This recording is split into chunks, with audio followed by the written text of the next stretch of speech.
आज की कहानी का नाम है चींटी और टिड्डा की कहानी। गर्मी का दिन था। बहुत ही खिली धूप में एक टिड्डा बड़े मजे से घास पर फुदक रहा था। वह बड़ा खुश था और खुशी में गा रहा था, नाच रहा था और जिंदगी के मजे ले रहा था। एक ओर जहां टिड्डा अपनी मस्ती में लगा हुआ था, वहीं दूसरी ओर एक चींटी अनाज के एक दाने को पीठ पर ढोकर अपने बिल में ले जा रही थी। जब चींटी टिड्डे के पास से गुजरी तो टिड्डे ने उसे अपने पास बुलाया और कहा, प्यारी चींटी, आओ मजे करें। लेकिन चींटी ने मना कर दिया और अपने काम में लगी रही। वह पूरे दिन कड़ी मेहनत कर एक एक कर अनाज का दाना खेत से उठाकर अपने बिल तक ले जाती रही।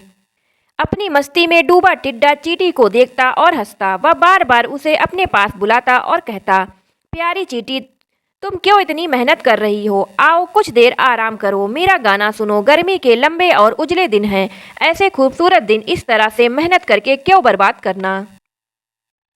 चींटी बोली, मैं ठंड के मौसम के लिए भोजन इकट्ठा कर रही हूँ। मेरी सलाह मानो तो तुम भी ऐसा ही करो, वरना बाद में पछताओगे। अभी से ठंड के मौसम के बारे में क्यों चिंता करना। टिड्डा बोला, मेरे पास पर्याप्त भोजन है और ठंड का मौसम तो अभी बहुत दूर है।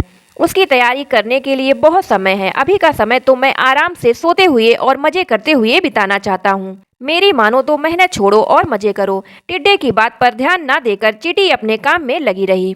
पूरी गर्मी मेहनत कर उसने अपने बिल में ढेर सारा अनाज इकट्ठा कर लिया, जो ठंड के दिनों में उसे काम आने वाला है। उधर टिड्डा ठंड के मौसम की तैयारी के स्थान पर पूरे दिन नाचता गाता रहा। अपनी मस्ती में उसे होश ही नहीं रहा कि गर्मी के दिन बहुत लंबे समय तक नहीं रहने वाले हैं। जल्द ही ठंड के दिन और फिर बरसात के दिन आ जाएंगे, जो उस जैसे जीवों के लिए बहुत मुश्किल भरे दिन होंगे। धीरे धीरे गर्मी चली गई और वसंत का मौसम आ गया। फिर वसंत का मौसम ठंड में तब्दील हो गया। अब तो सूरज मुश्किल आसमान में नजर आता। दिन छोटे हो गए और रातें बड़ी हो गई थी। कड़कड़ाती ठंड पड़ने लगी थी और बर्फबारी होने लगी थी। अब टिड्डे को महसूस हुआ कि चींटी सही कह रही थी। उसे भी इस मौसम के लिए पहले से तैयारी करनी चाहिए थी, लेकिन वह तो पूरी तरह नाचता गाता और मजे करता रहा। अब ना उसे गाना गाने का मन कर रहा था, ना ही नाचने का। उसका भोजन खत्म हो चुका था। वह ठंड और भूख से तड़प रहा था। उसने सोचा नहीं था कि ठंड इतनी बुरी भी हो सकती है। उसके पास भोजन नहीं था, बर्फ से बचने का इंतजाम नहीं था। उसे लगने लगा कि जिस गर्मी के मौसम में उसने इतने मजे किए हैं, शायद अब अगली बार उस मौसम को देखने के लिए वह जिंदा ही ना बचे। एक दिन भूख से तड़पते हुए बर्फीले मौसम में उसकी नज़र चींटी पर पड़ी, जो अपने बिल में मजे से आराम कर रही थी। उसके पास पर्याप्त भोजन था और ठंड से बचने के लिए आसरा। टिड्डा पछताने लगा और रोने लगा। उसे समय बर्बाद करने का फल मिल चुका था।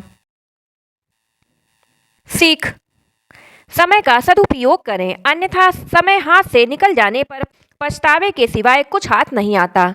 तो दोस्तों, कहानी अच्छी लगी हो तो वीडियो को लाइक एंड चैनल को सब्सक्राइब कर लेना।